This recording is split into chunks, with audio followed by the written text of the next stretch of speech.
Way, baby girl. Coach, were you surprised by the announcement of Coach Stoops retiring? Some would call it early, and you seem like retirement hasn't even crossed your mind. Have you ever thought about whether you might like to retire? Well, no, I haven't.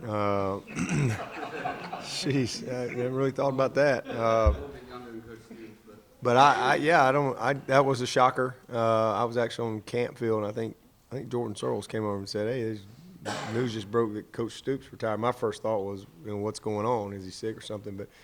But turned out that I think he was just ready to move on to a different phase in his life or a different change. I didn't see the press conference, but that's kind of what Brent shared with me. I did call and reach out to him and leave him a message, but I did not talk to him.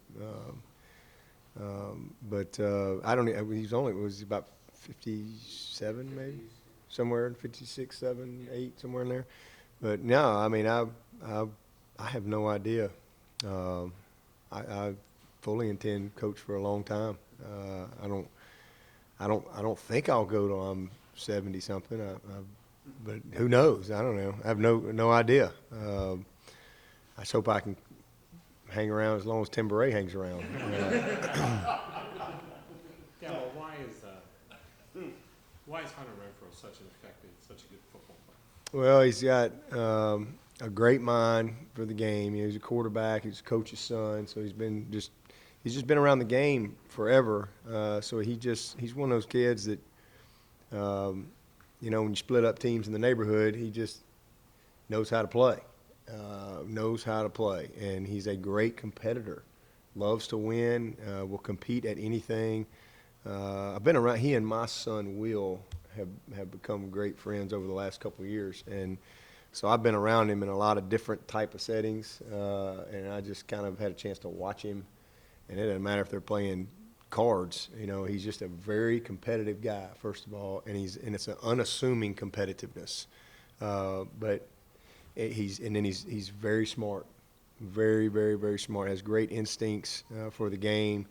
Very coachable. He gets it. You can show him things on tape. You can show him things on the board, and then he can go and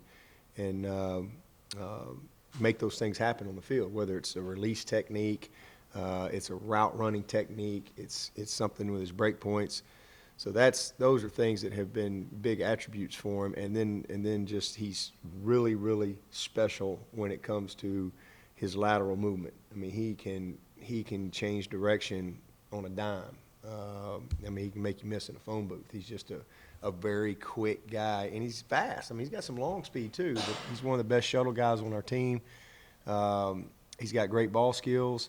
The biggest weakness that he's had has been his size and strength since he got there, and he's been a work in progress. I mean, he came in at 155 pounds. He benched 135 one time. One time. Larry, you would bench 135 at least 10 times right now.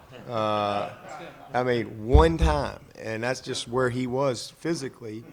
And now he's he's right at 180. He's about a 25-pound increase in his mass. It's just his size, his girth, and then he's up to, he's pushing 245, 250.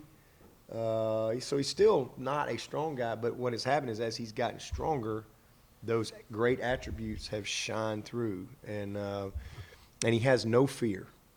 He has no fear. So he's just got a lot. There's a lot of reasons why he's a really good player, but he is nowhere near a finished product. He's got 2 more years left. He's going to need every ounce of it, but when he's done, he's going to be a 190-pound guy that is just going to be hard to stop. So I'm really proud of him, and now he's developed, and he's an excellent leader too.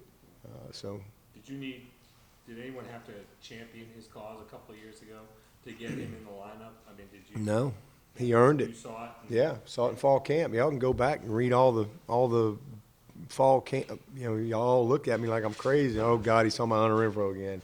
Y'all want to know about Dion, and y'all want to know about Ray, and because that was the 2 5-stars coming in, great players. Obviously, you want to ask about them, but here, we're like, hey, I'm just telling y'all, this Renfrow kid now, he's pretty good, and because that's what we see in practice every day. And y'all ask a question, I answer it, And I try to tell you the truth. I don't try to mislead you. So we saw it right out of the gate, and even us were like, how does he do that? He can't bench 200 pounds, but he just has this craftiness to him, and that's kind of how he survived, just being crafty and nifty and just tough and competitive and smart. And it didn't take long though. Guys that used to jump up there to go with him in one-on-ones, they started skipping. I'm gonna let you go with that next guy because he make guys look foolish. I mean, really good players. But so as coaches, you're watching the tape and you're just going, man, I mean, this kid's going to play. He's going to play. And so then you get into the course of the season, and next thing you know, he's making a few plays, and now the confidence grows, and here you go. And then Deshaun's couldn't have had a bigger advocate than Deshaun. D-Dub he trusted him, and then it just went from there. And that's just, I mean, the best player plays, and he transitioned very, very well. How well do you think he's able to impart that football IQ to the other receivers, especially younger guys like Overton, Powell, Chase? Very well. He's kind of like a coach sitting in there already anyway, as far as how he handles himself with the guys. And he's not a in-your-face kind of a guy at all, but he will definitely point out and help and answer questions for all of them. I mean, from the walk-ons we got a pretty good little group of walk-ons too, to even Dion to this day. I mean, Renfro will offer his help to any of them, but he also will listen to all them. There's that type of relationship. He's not a guy that walks around like he's got all the answers. He's just a very humble kid and takes coaching and is not afraid to give good advice too. Speaking of walk-ons, who are some of the walk-ons that we may not know about that haven't impressed y'all's eye, or you think will impress your eye in fall camp? Well, we've got. I think we brought in 6 freshmen, so we don't know much about them yet till we get them out there. But the guys that have been around here, last year we had a little Kyle Cody kid. He was a kid that, he made a few plays for us. Had the big tackle on the fake punt, I think, against South Carolina. I think that was Kyle. He's one that jumps out at me right now because he played a good bit for us last year. The running back position, we got a couple young guys that I think are, the Rencher kid and Ty Thomason, 2 little walk-on running backs that we moved Ty from receiver. He's probably a 225, 30-pound running back. Those 2 guys had good springs for us. The guys at receiver, we got a good group of walk-on receivers there. We got Tuttle, Canyon Tuttle. We got Carter Grooms. We got those were guys that were out there last year that I can say kind of caught our eye in the spring. And then we got a couple guys coming in. We got Jason Hopper, who I think's got a chance to be a really good football player. We got some guy named Will Swinney that's not bad. I think the Hopper kid, he's another one of those guys that had several offers coming out of high school and actually went to Tri-County all last year and just got in this summer. He's a guy that I think could, catch some eyes and things like that. I mean, they're all starting their journey right now. We've got a couple guys in that offensive line, the 2 Bevel boys. One's on the defensive side, one's on the offensive side. Good, solid guys. You couldn't have better walk-on type guys. I mean, we got a good group. We brought in Philip Price's little brother in this group, Luke Price. He's just rattlesnake, tough linebacker. Got twin Edwards boys. They're twins. D lineman came in this little group as walk-on. So we got a good group. And then we got our punting battle. Will Spires is a walk-on. He's battling for that starting job along with King and Batson. So we got a lot of those guys that have a chance to, grab a niche somewhere in there. What's it going to be like to have Will on the team? It'll be awesome. I'm really excited about it. I'm sad because he's moving out of the house, because still at the end of the day, you come home, as a parent, you like to kind of eyeball your kids and, just chat with them a little bit. So that's going to be different for us, obviously.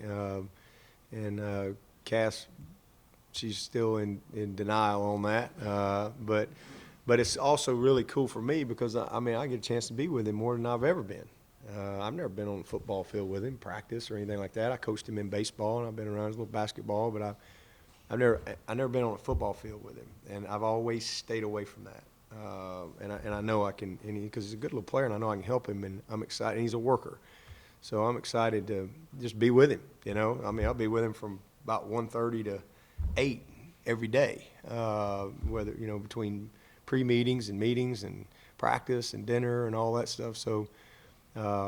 That'll be fun to watch him, get out there and compete and see what he can do with those guys. And he's already, he's friends with all of them and has relationships with them. So he's always kind of hung with the older kids anyway. Most of them have been guys on the team. So it's good for them to actually be teammates now. Everybody talks about the defensive line guys with Christian. They're big personalities, but Kendall Joseph, do you feel like he kind of goes overlooked and that he might be maybe the most important piece on that defense?